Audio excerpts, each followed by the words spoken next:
जीवनाचा उगम हा जो टेक्स्ट बुक आहे त्याच्यामध्ये लेसन 2 दुसरा जो अध्याय आहे त्याच्यामध्ये आपण दोन गोष्टी, दुसरा आणि तिसरा अध्याय याचा आपण थोडं अध्ययन करणार आहोत.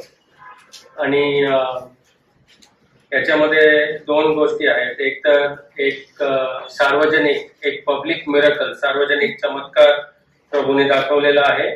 आणि त्यानंतर तिसऱ्या अध्यायामध्ये एक प्रायव्हेट, व्यक्तिगत असं एक संवाद जो प्रभूने केलेला आहे त्याबद्दल आपण तिसऱ्या अध्यायामध्ये वाचतो. ठीक आहे. आणि प्रभू येशू ख्रिस्ताच्या बोलण्याने आणि कार्य केल्याने लोकांचा जो प्रतिसाद मिळाला त्यावरून लोकांची खरी आत्मिक स्थिती जी आहे ती या दोन अध्यायामध्ये, दुसरा योहान शुभवर्तमान त्याचा दुसरा आणि तिसरा अध्यायामध्ये आपण पाहतो. जे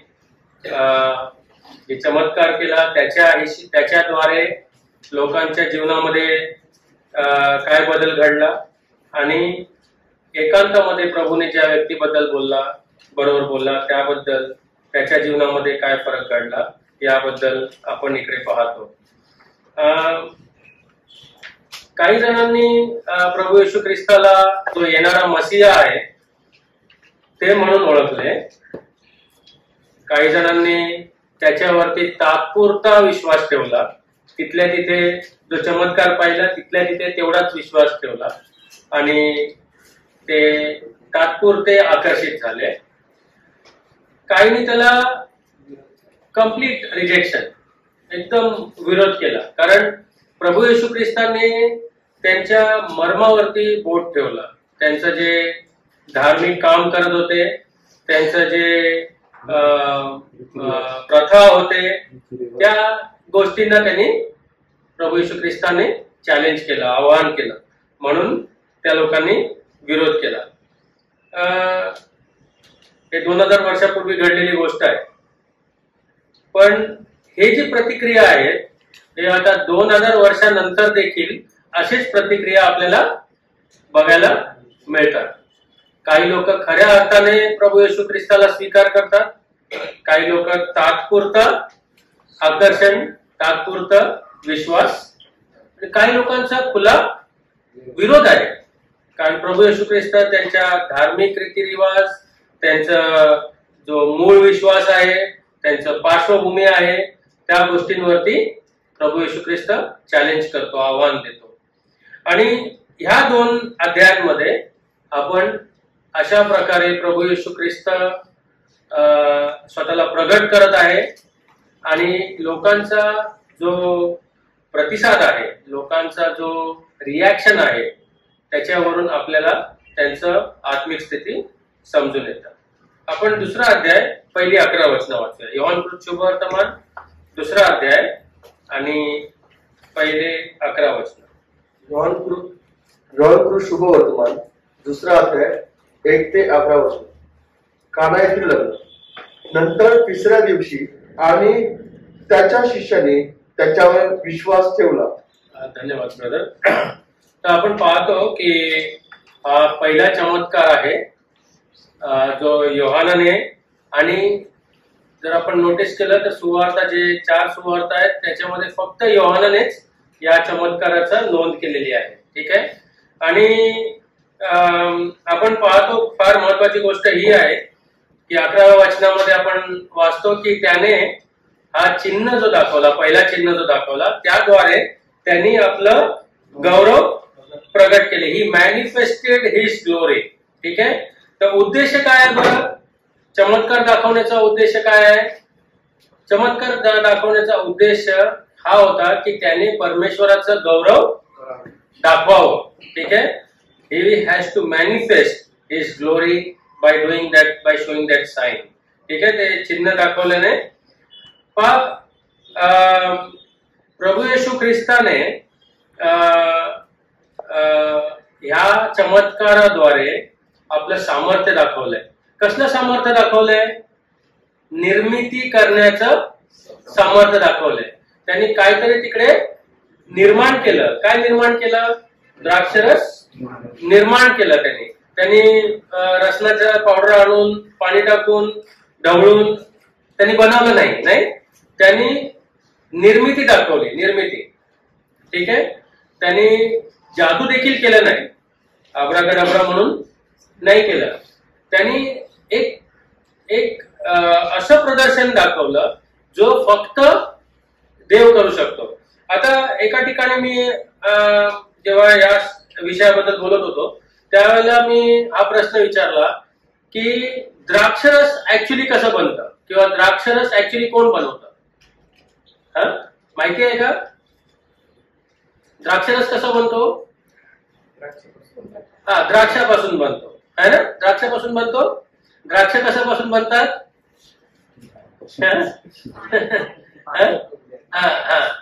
आपण अभ्यास केला होता एकदा मला वाटतं ना.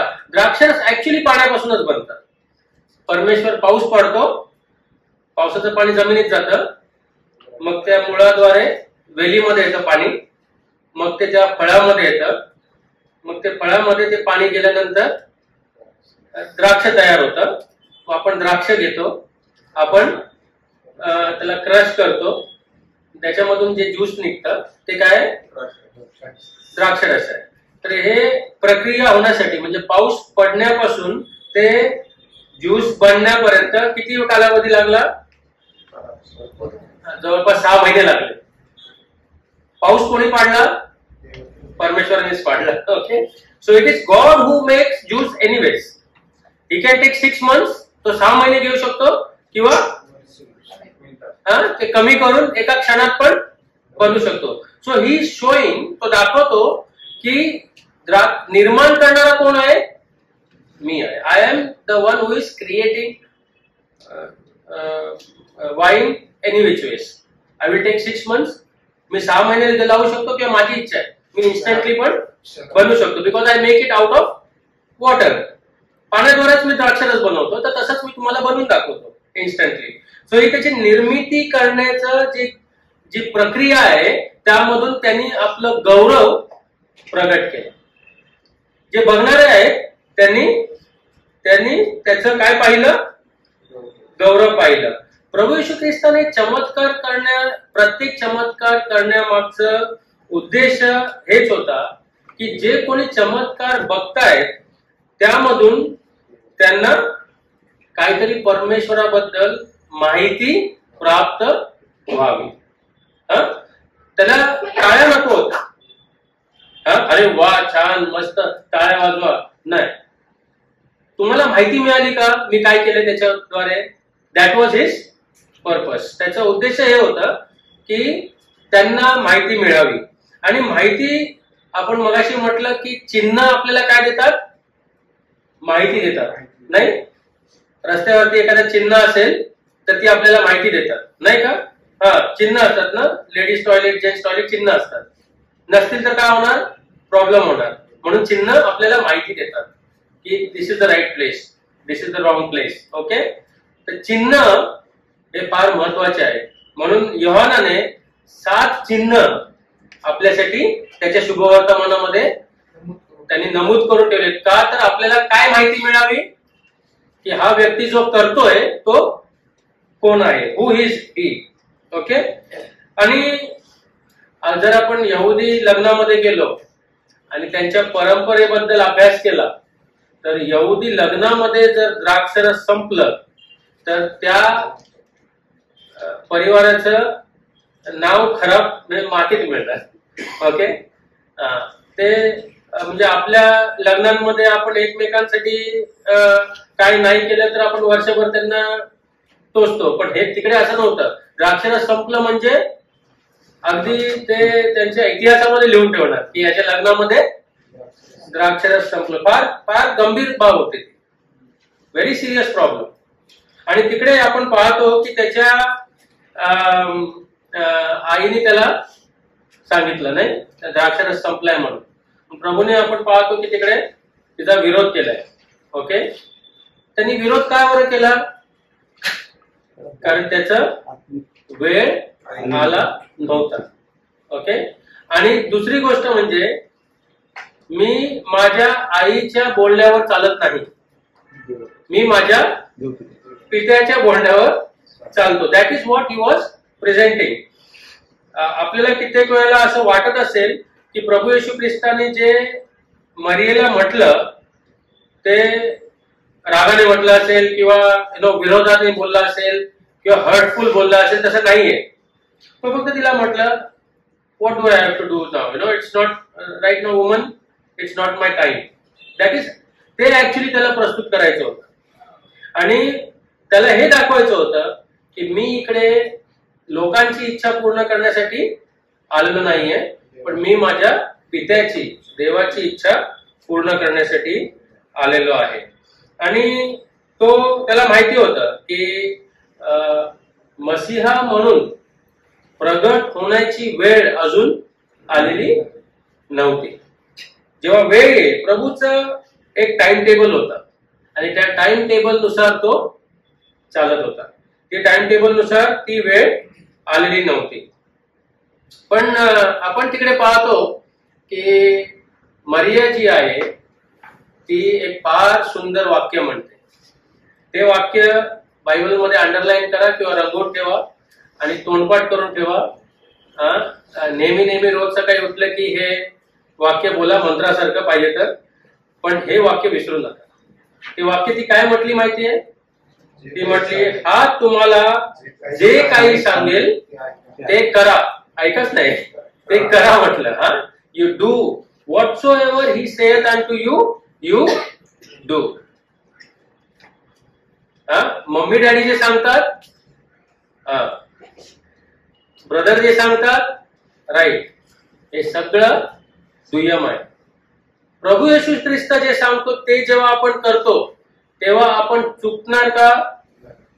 आपण चुकू शकणारच नाही. Whatsoever he says to you, you do, you will never be wrong. काही चुकीचं तो तुम्हाला आणि मला सांगणार नाही. ठीक आहे. तर हे एक वाक्य फार फार महत्वाचं वाक्य आहे. आणि हा जो सल्ला तिने दिलेला आहे, हा सल्ला जर आपण आपल्या जीवनामध्ये लागूकरण केलं, आचरणात आणलं, तर आपलं जीवन फार फार बदलून जाईल. आज इकडे आपण आलो, हे कोणी सांगितलं म्हणून आलो? आवतडे अंकलने सांगितलं म्हणून आलो का सॅम ब्रदरने बोलवलं म्हणून आलो? Whatsoever he saith unto you, you do. आणि आपण जेव्हा ते ऐकतो, त्यांनी बोलवले म्हणून जर आपण इथे आलोय, तर ह्या अभ्यासाने आपल्या जीवनावरती फरक पडेल. अवतडे ब्रदरने बोलवले म्हणून आले तर काही फरक पडणार नाही. पण अवतडे ब्रदर, थँक्यू तुम्ही बोलवल्याबद्दल. तुम्ही प्रभूचं ऐकलं आणि आम्हाला बोलवलं म्हणून आलं. थँक्यू. सो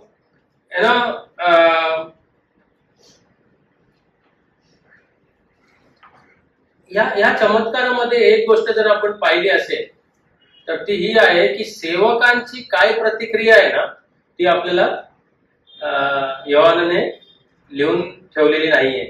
सेवक हे या चमत्कारामध्ये, या चिन्हामधले मुख्य पात्र आहेत. ऍक्च्युली त्यांनी ऐकलं, त्यांनी केलं, त्यांनी मेहनत केली, त्यांनी आपला विश्वास दाखवला, त्यांनी सगळं केलं. पण त्यांची काय प्रतिक्रिया आहे आपल्याला या शास्त्र भागामध्ये वाचायला मिळत नाही. पण एक गोष्टी खात्रीने आपण बोलू शकतो, ते लोक त्या दिवशी नंतर ज्या ज्या लोकांना भेटले असतील, त्या लोकांना त्यांनी जे काही घडलंय ते जरूर सांगितलं असणार. अरे पानी से दाखरस बनाया, हमने पाणी डाला, और हमने किती भरलं? काटोकाट भरलं. फार मेहनत करावी लागली. नळ उघडून पाणी नव्हतं आलेलं. डोंगरावरून खाली जावं लागलं, विहिरीत उतरावं लागलं, पाणी भरून वरती आणायला लागलं, भरायला. आणि सहा माठ होते, 200 मळाचे, त्यात पाणी भरलं. खूप मेहनत केली. आणि जेव्हा प्रभूने आम्हाला सांगितलं भोजन कारभाराकडे घेऊन जा, तेव्हा आम्ही काय घेऊन गेलो? द्राक्षरस घेऊन गेलो का? when they took it was water, म्हणे की आम्ही विश्वास ठेवला प्रभू येशू ख्रिस्तावर आणि आम्ही जाऊन दिलं आणि त्याने जेव्हा प्यायलं तेव्हा काय झालं होतं द्राक्षरस आणि सर्वात उत्तम द्राक्षरस म्हणजे असा द्राक्षरस कधी जिंदगीत प्यायला नव्हतं झालं नव्हतं उत्तम द्राक्षरस होता हे त्यांनी सांगितलं असेल की नाही त्या चाकरांनी ज्यांना कोणाला भेटलं असेल मरेपर्यंत त्यांनी सांगितलं असेल है ना याच्याबद्दल अजिबात शंका नसेल आणि द्राक्षरस बनवण्यापेक्षा है ना यापेक्षाही सगळ्यात मोठा चमत्कार कुठला आहे माहितीये मनुष्य जातीमध्ये तुमच्या आणि माझ्या जीवनामध्ये सगळ्यात मोठा चमत्कार कुठला झालाय तारण नाही द्राक्षरसाबद्दल जर त्या लोकांनी एवढं सांगितलेलं आपण विश्वास ठेवतो तर तारण जे एवढं मोठं चमत्कार आपल्या जीवनामध्ये झालेलं आहे तर आपण इतर लोकांना सांगणार की नाही सांगणार आवर्जून आपल्याला सांगण्याची गरज आहे ठीक आहे तर या गोष्टी फार महत्वाच्या आहेत द्राक्षरसापासून पाण्यापासून द्राक्षरस बनवलेलं एवढी महत्वाची गोष्ट आहे तर आपलं तारण झालेलं आहे ते यापेक्षाही जास्त महत्वाची गोष्ट आहे ठीक आहे प्रभू येशू ख्रिस्तानंतर पुढे काहीतरी एक वाक्य म्हणतो त्याबद्दल आपण विचार करू दुसरा अध्याय 12वे वचन त्यापासून ते 25वे वचन 12 ते 25 योहान शुभवर्तमान दुसरा अध्याय 12 ते 25 त्यानंतर तो थँक्यू ब्रदर आता आपण पाहतो की प्रभू त्याच्या शिष्यांना कुटुंबियांना त्यांना त्यांच्यासोबत तो कफरनहूमास आला आणि कफरनहूमावरून तो यरुशलेमेत आला यरुशलेमेत यासाठी आला कारण तिकडे एक मोठा सण साजरा करत होते तो सण कुठला वलांडणाचा सण the feast of the pass over आणि हा एक सर्वात महत्वाचा वार्षिक सण हा यहुद्यांसाठी होता ठीक आहे वलांडणाचा सण वर्षामध्ये एकदा ते साजरा करायचे आणि तो साजरा का बरं करायचे कारण 2000 वर्षापूर्वी त्या काळाच्या 2000 वर्षापूर्वी परमेश्वराने फार अद्भुतरित्या यहुद्यांना इजिप्त मधून मिसर मधून गुलामगिरीतून त्यांना फार चमत्कारित्या बाहेर काढलं होतं आणि त्यांना बाहेर काढत्या वेळी जे शेवटचं जे चमत्कार होता किंवा शेवटचं जे साईन होतं ते हे होतं की तुम्हाला त्या रात्री एक मेंढरू घ्यायचंय कोकरू घ्यायचंय त्याला कापायचंय त्याचं रक्त आपल्या दाराच्या डोर लेंटिल्स वरती लावायचं आहे मांस आत घ्यायचंय ठीक आहे दरवाजा बंद करायचाय आणि परिवाराने आत राहायचंय ते रक्त जे लावलेलं आहे दारावरती ते तुम्हाला काय करेल सुरक्षित ठेवेल जेव्हा मृत्यूचा आत्मा किंवा angel of death will come तो जेव्हा हे रक्त पाहिल तेव्हा तो त्याच्यावरून ओलांडून जाईल म्हणून ते सण ओलांडण्याचं सण होतं आणि दुसऱ्या दिवशी ते तिकडून उठणार आहेत आणि प्रवासात निघणार आहेत ठीक आहे तर ते सण ते जी घटना घडली होती ते फार महत्वाची घटना होती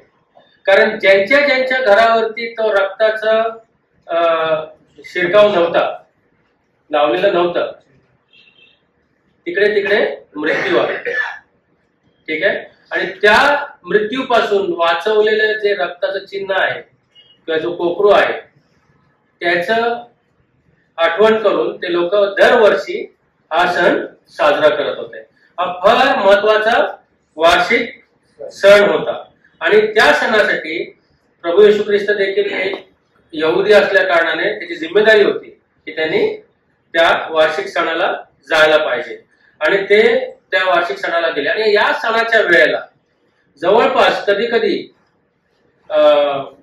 20 लाख लोक एका वेळेला सगळीकडून यरुशलेमेमध्ये जमा होत होते ठीक आहे आता जेव्हा प्रभू येशू ख्रिस्त तिकडे यरुशलेमेत आला तेव्हा साहजिक आहे मंदिरामध्ये झाला मंदिरामध्ये गेल्यानंतर त्यांनी काय पाहिलं तिकडे की काही लोक गोरे मेंढरे विकतायत, काही सराफ आहेत तिकडे जे पैशांचं व्यवहार करतायत. आणि तो पैशांचा व्यवहार कसला आहे की कोणी बाहेरून आलेला आहे, डॉलर घेऊन आलाय, त्याला तिकडे पैसे बदलायचे आणि त्याला यहुदी नाणी घ्यायचे, कारण ते यहुदी नाणी घेऊन ते मंदिराचा कर देऊ शकतात किंवा व्यवहार करू शकतात परत. बरोबर आहे. तर हे पण तिकडे चालू होतं. आणि प्रभू येशू ख्रिस्ताने ही गोष्ट चॅलेंज केली आणि म्हटले तुम्ही काय करून ठेवलंय, माझ्या पित्याच्या घराला तुम्ही काय बनवून ठेवलेलं आहे, बाजारपेठ बनवून ठेवलंय, बाजार करताय तुम्ही. आणि त्यांनी एक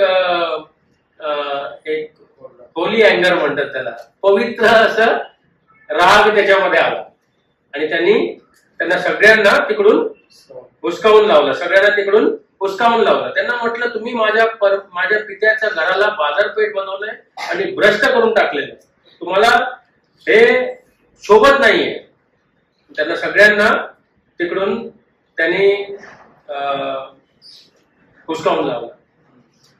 आता हे जर तुम्ही आणि मी केलं असतं तर आपल्याला धरून चोपलं असतं, नाही. पण प्रभू येशू ख्रिस्ताने केलं, कोणाला अधिकार बसला नाही त्याला काय बोलायचं, कारण परमेश्वराचा पुत्र आहे, त्या अधिकाराने त्यांनी ते केलं. तरी देखील त्या लोकांनी त्याला प्रश्न केला. त्यांना बाहेर हाकलल्यानंतर ते लोक म्हटले तू कुठल्या अधिकाराने हे सगळं करतोयस, तू कुठल्या अधिकाराने आम्हाला इथून बाहेर काढतोयस, तू कोण आहेस, हाऊ डेअर यू, मतलब काय चिन्ह तू देतोस आम्हाला तुझ्या अधिकाराचं. तेव्हा प्रभू येशू ख्रिस्ताने लगेच तिकडे तलवार विलवार काढली नाही, किंवा काहीतरी मोठी घोषणा नाही केली, त्यांनी आपली आर्मी बोलवली नाही, बघ मी कोण आहे म्हणून. पण त्यांनी एक गोष्ट सांगितली, त्यांनी एक चिन्ह दिलं आणि म्हटलं तुम्ही हा मंदिर पाहता ना, या मंदिरामध्ये तुमचा विश्वास आहे ना, त्या मंदिराच्या बिल्डिंग मध्ये बद्दल तुम्ही एवढं आवेश ठेवता ना, म्हणजे तुम्ही ही बिल्डिंग पाडा आणि मी 3 दिवसाने त्याला उभं करेन. Bring down this temple and I will raise it within 3 days. 3 दिवसामध्ये मी त्याला पुन्हा उभं करेन. हे लोक वेळी झाले. म्हटलं असं काय हा माणूस, 46 वर्ष लागली हे बांधायला, किती वर्ष, तू म्हणतो पाडा आणि मी 3 दिवसात उभं करेन. इव्हन त्याचे शिष्य disciples also did not understand at that time. त्यावेळेला शिष्याला देखील कळलं नाही तो काय म्हटला, पण त्यांनी कशाबद्दल म्हटलं माहितीये, त्याच्या शरीराविषयी म्हटलं. त्यांनी जेव्हा हे वाक्य म्हटलं त्यावेळेला आपण लोक जर तिकडे असतो तरी आपल्याला कळलं असतं का काय म्हटलं ते. आपल्याला आज का कळतंय त्यांनी कशाबद्दल म्हटलं, कारण आपण बायबल वाचतो आणि आपल्याला विश्लेषण मिळालेलं आहे. पण त्या लोकांना त्यावेळेला कळलं नाही ते काय म्हटलं ते. त्यांनी त्याच्या पुनरुत्थानाबद्दल बोललं की मी मरणार आहे पण मी 3ऱ्या दिवशी पुन्हा उठणार आहे. आणि ते पुनरुत्थान जे आहे, रेझरेक्शन जे आहे प्रभू येशू ख्रिस्ताचं, ते आपण विश्वासणाऱ्यांचा विश्वासाचा फार मोठा एक फाउंडेशनल ट्रूथ आहे. ठीक आहे, आपल्या विश्वासाचं पायातलं ते खूप मोठं एक गोष्ट आहे. ठीक आहे, फाउंडेशन ऑफ आवर फेथ.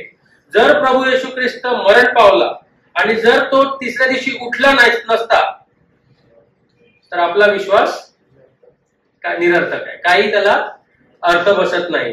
वाचा पाहू 1 कोरिंथ त्याचा 15 अध्याय आणि 14 ते 19 वचन. 1 कोरिंथ त्याचा 15वा अध्याय 14 ते 19 वचन. 1 कोरिंथ त्याचा 15वा अध्याय 14 ते 19 वचन आपण वाचू. जर प्रभू येशू ख्रिस्त पुनरुत्थित झाला नसता आणि तरी देखील आपण त्याच्यावर विश्वास ठेवला असता तर आपल्यासारखे पण लाचार व्यक्ती कोणी नाही.